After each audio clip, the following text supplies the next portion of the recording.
ఆ యొక్క శ్రీరాముని యొక్క నామమే మన గ్రామ గ్రామాల్లో నిరంతరం మరుగుతుంది. రామాలయం లేని గ్రామం లేదు అని భారతదేశంలో ఉన్నటువంటి ప్రతి ఒక్కరికి తెలుసు. ఎందుకు అంత ప్రశస్తి చెందారంటే అనేక మంది దేవీ దేవతలు మనం అందరం ఉన్నప్పటికీ ఒక సంపూర్ణమైనటువంటి ఒక ఆదర్శ పురుషుడుగా ఒక్క హిందువులే కాదు యావత్తు ప్రపంచం కూడా యాక్సెప్ట్ చేసేటువంటిది అనుసరించేటువంటిది ఒక్క శ్రీరాముని అని చెప్పి మనం సగర్వంగా కూడా ఎక్కడైనా చెప్పుకోవచ్చు. తండ్రిగా ఏ విధంగా ఉండాలి, కొడుకుగా ఏ విధంగా తండ్రి ఆశయాలు తీర్చాలి, భర్తగా తన యొక్క భార్యని ఏ విధంగా ప్రేమించాలి, ఎంత ప్రేమగా చూసుకోవాలి, రాజ్యం అవసరం వచ్చినప్పుడు ప్రజల సంక్షేమం కోసం అవసరమైతే తన సొంత భార్యను కూడా త్యజించేటువంటి యొక్క గొప్ప ఆదర్శమూర్తి శ్రీరామచంద్రుడు ఇంకా ఎవరు కనిపించరు అనేటువంటి విషయాన్ని మనం గుర్తుంచుకోవాలి. అంటే మొట్టమొదటిగా కుటుంబం ముఖ్యమే, కానీ రాజ్యం కోసం ప్రజల కోసం అవసరమైతే కుటుంబాన్ని కూడా త్యజించడానికి సిద్ధమైనటువంటి గొప్ప మహనీయుడు. కాబట్టి శ్రీరాముడు కొన్ని వేల సంవత్సరాల కిందట ఉన్నప్పటికీ ఆయన ఆదర్శమూర్తిగా ఉన్నారు. మనకందరికీ ఏమనిపిస్తుందంటే అయోధ్య ఇక్కడే ఉన్నారేమో అని. శ్రీరాముని యొక్క చరిత్ర ఆఫ్ఘనిస్తాన్లో మొన్న బయటపడింది. ఇరాన్లో తవ్వకాల్లో అక్కడ శ్రీరాముని యొక్క చరిత్ర ఉంది. ఇరాక్లో తవ్వకాల్లో ఆ యొక్క బావులు తవ్వుతుంటే అక్కడ పింగాణీల్లో శ్రీరాముని యొక్క చరిత్ర బయటపడింది. పాకిస్తాన్లో ఎలాగో ఉంది మనకు తెలుసు. పాకిస్తాన్ మన దేశం నుంచి విడిపోయినటువంటిది.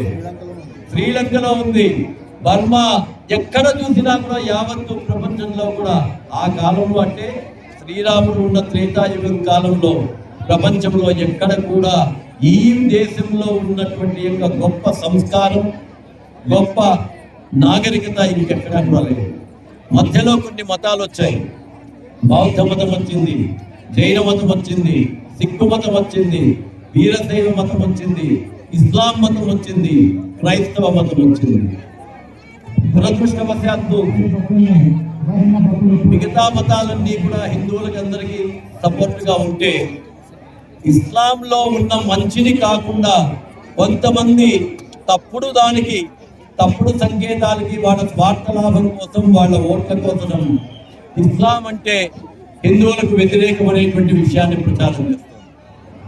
అలాగే క్రైస్తవంలో కూడా మత మార్పిడి పేరుతో కొంతమంది పాస్టర్లు ప్రయత్నం చేస్తున్నారు. నిజంగా ఇంతకుముందే మన షమీవుల్లా సోదరుడు చెప్పాడు, అన్ని ధర్మాలలో కూడా అందరినీ సమానంగా చూడమని ఉంటుంది. అలా సమానంగా చూడమని ఉండకుండా ఉంటే ఆ మతం మతమే కాదు అనేటువంటి విషయాన్ని మనం అందరం కూడా గుర్తుంచుకోవాలి. భగవంతుడిని ఒకసారి మాకు ఒక ప్రశ్న వచ్చింది. భగవంతుడు అంటే ఎవరు అంటే ఎవరికి తోచినట్టుగా వాడిని ఊహించుకుంటాం. నాకు మా నాయనే భగవంతుడు అనుకుంటే మా నాయనే భగవంతుడు, ఇంకొకరికి వాళ్ళ అమ్మే భగవంతుడు అనుకుంటే వాళ్ళకి అమ్మే భగవంతుడు. రాముడు, కృష్ణుడు, ఈశ్వరుడు, గణపతి ఎవరైనా భగవంతుడు అనుకుంటే వాళ్ళకి హిందువు భగవంతుడు.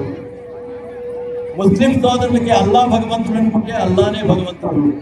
క్రైస్తవులకి యెహోవా భగవంతుడు అనుకుంటే యెహోవా భగవంతుడు. కాదనడానికి మనం ఎవరము? ఎవరి యొక్క ఆలోచన ప్రకారం వాటి వెళ్ళవచ్చు, కానీ వీళ్ళందరూ కూడా ఒకే భగవంతుని స్వరూపాలు అనేటువంటిది హిందూ ధర్మంలో ఉంది, ముస్లిం ధర్మంలో ఉంది, క్రైస్తవ ధర్మంలో కూడా ఉంది. దురదృష్టవశాత్తు మధ్యలో కొంతమంది రకరకాలైనటువంటి ఆలోచనలు ప్రవర్తించారు. ఈరోజు ఇండోనేషియా దేశంలో ఒక్కసారి చూస్తే 98% ముస్లిమ్స్ ఉంటారు. కానీ అక్కడ ఆ ఇండోనేషియా యొక్క ఎయిర్లైన్స్ పేరు గరుడా ఎయిర్లైన్స్. ఇండోనేషియా యొక్క కరెన్సీ అంటే మన నోట్ల మీద గణపతి బొమ్మ ఉంటుంది. ఇండోనేషియా రాజు పేరు రామా 1, రామా 2 ఇలా ఉంటుంది. అనేక మంది ఇండోనేషియాలో ఉన్న ముస్లింల పేర్లు సీతాదేవి అని పెట్టుకుంటారు. మరి వాళ్ళు ముస్లింలు కాదంటే ముస్లిమే, మతం ముస్లిం కావచ్చు, ధర్మం మాత్రం హిందూ ధర్మం. ఇదే ఆలోచన భారతదేశంలో అంతా కలగాల్సిన అవసరం ఉంది. ఈరోజు అనేక మంది గతంలో ముస్లిం సోదరులు కొన్ని కారణాల వల్ల బయటపడలేకపోయారేమో కానీ ఈరోజు ముస్లిం సోదరులందరూ కూడా బహిరంగంగా వచ్చి మా తాత ముత్తాతలు హిందువులే. ఈ రోజు మేము మతం మారాం, ఈ రోజు మేము అల్లాహ్ను ప్రార్థించినంత మాత్రాన మేము శ్రీరాముడిని విమర్శించాం అని స్పష్టంగా చెబుతూ ఉన్నారు. ఇదే మన దేశం కోరుకోవాల్సింది, ఇదే మన దేశానికి కావాల్సింది. క్రైస్తవులు కూడా అదే స్థాయిలో హిందుత్వానికి గౌరవిస్తున్నారు. హిందువులు ఏ విధంగా అయితే ఇస్లాంను, క్రైస్తవాన్ని, బుద్ధిజంని, జైనిజంని అందరినీ గౌరవిస్తున్నారో ఇప్పుడు దాన్ని చూసిన తర్వాత వాళ్ళు కూడా గౌరవిస్తున్నారు. దీనికి ప్రధాన కారణం ఈ రోజు కేంద్రంలో ఉన్నటువంటి ఒక పార్టీ దృఢంగా సబ్కా సాత్ సబ్కా వికాస్. ఇంతకు ముందు మన సోదరుడు చెప్పినట్టుగా సర్వే జనా సుఖినో భవంతు అంటే సబ్కా సాత్ సబ్కా వికాస్, సబ్కా ప్రయాస్ సబ్కా విశ్వాస్. అందరికీ తోడుగా, అందరి అభివృద్ధి కొరకు, అందరి యొక్క విశ్వాసాన్ని చూరగుని, అందరి యొక్క కష్టంతో అనే సూత్రాన్ని తీసుకుని వచ్చింది. అది మన అన్ని ధర్మాలు చెప్పేటువంటిది అదే. దాన్ని మనం ముందుకు తీసుకుపోదాం. ఈరోజు ప్రభుత్వం అయోధ్య రామ జన్మభూమికి సంబంధించి తీర్పు వచ్చినప్పుడు కొంతమంది కుట్రలు చేయడానికి ప్రయత్నం చేశారు. అయితే అమిత్ షా గారు కఠినమైన నిర్ణయం తీసుకుని వాళ్ళందరికీ నచ్చజెప్పి రక్తపు బొట్టు కూడా లేకుండా ఉందంటే ఈ భారతదేశంలో ఉన్న హిందువులు, ముస్లింలు, క్రైస్తవులు అందరి యొక్క విజయంగా 140 కోట్ల మంది ప్రజల విజయంగా దాన్ని భావించారు. ప్రపంచమే ఆశ్చర్యపోయింది. ఇంకా ఇక్కడ అయోధ్య రామ జన్మభూమిలో ఉండేటువంటి ఇటుకల్లో మన ప్రాంతం పెద్దపల్లి నుంచి పోయినటువంటి ఇటుక ఉంది, తనకల్లు నుంచి పోయిన ఇటుక ఉంది, పక్కన ఉండేటువంటి తాండా నుంచి పోయిన ఇటుక ఉంది. అక్కడ ఎవరు కూడా గొప్పవారు కాదు, ఎవరో ఒకరు దానం ఇస్తే జరగలేదని మనమందరము కూడా ఆ రోజుల్లో 10 రూపాయలు చందా ఇచ్చాం. ఉన్నవాడైనా లేనివాడైనా ఇటుకను తీసుకొని ఆ ఇటుకని గ్రామంలో మెరవడి చేశాం. దాన్ని తీసుకొని అక్కడికి పంపించాం. ఆ ఇటుకలతో అక్కడుండే అయోధ్య రామ మందిరం కట్టుకున్నాం.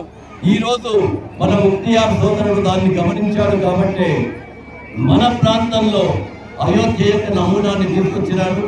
నిజంగా భగవంతుడు వారి కుటుంబానికి ఆయురారోగ్య ఐశ్వర్యాలు ఇవ్వాలని, అటువంటి వాళ్ళు మన దేశంలో ఇంకా పెరగాలని, దాని ద్వారా మన దేశం ప్రపంచంలోనే అగ్రస్థాయికి చేరుతుందని, ఆ రోజు శ్రీరాముడు కలలుగన్న రామరాజ్యం అనేటువంటిది ఏదైతే ఉందో, గాంధీజీ కలలుగన్న రామరాజ్యం ఏదైతే ఉందో అది సాధించుకుందామని మనం అందరము ముక్తియార్కి ధన్యవాదాలు తెలియజేస్తూ ఆ రాముని యొక్క సందేశాన్ని ముందుకు తీసుకుందాం.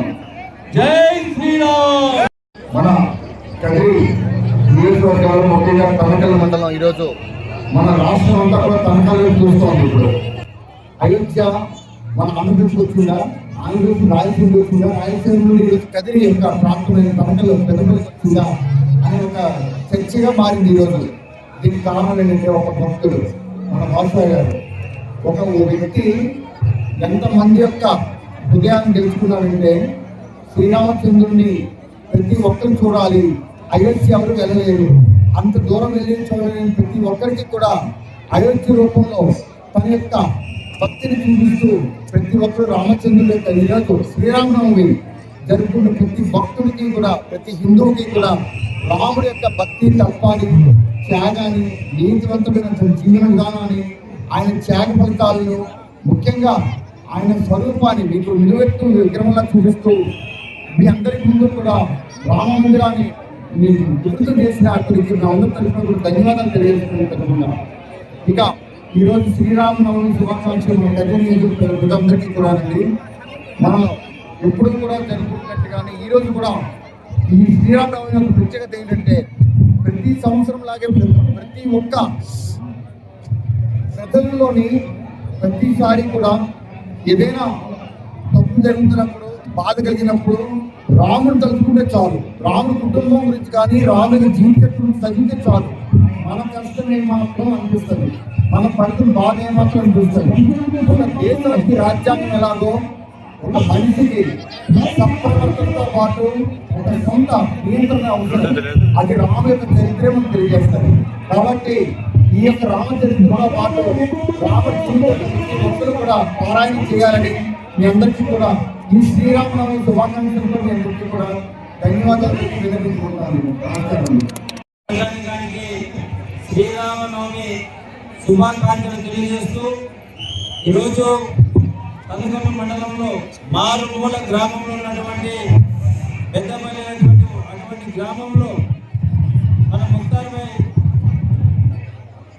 అయోధ్యకు నా యొక్క మండలంలో ఉన్నటువంటి ప్రజలు చాలా మంది అయోధ్యకు వెళ్ళలేరు కాబట్టి ఆ శ్రీరామచంద్రమూర్తిని అందరికీ కూడా దర్శనం ఇవ్వాలని చెప్పేసి వారి సంకల్పంతో ఈ రోజు ఇంత పెద్ద ఎత్తున భక్తాదులందరూ కూడా దర్శనాన్ని ఆ శ్రీరామమూర్తి దర్శనాన్ని కల్పించినందుకు ముఖ్యంగా వారికి ధన్యవాదాలు తెలుపుకుంటూ శ్రీరామచంద్రమూర్తి అంటే మనందరికీ తెలుసు.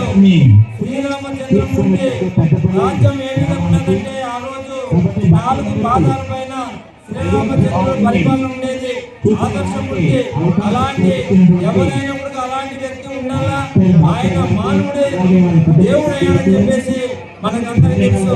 తండ్రి మాట దైవం కూడా ఆయన చేసేటువంటి పనులను కూడా మనకు తెలుసు.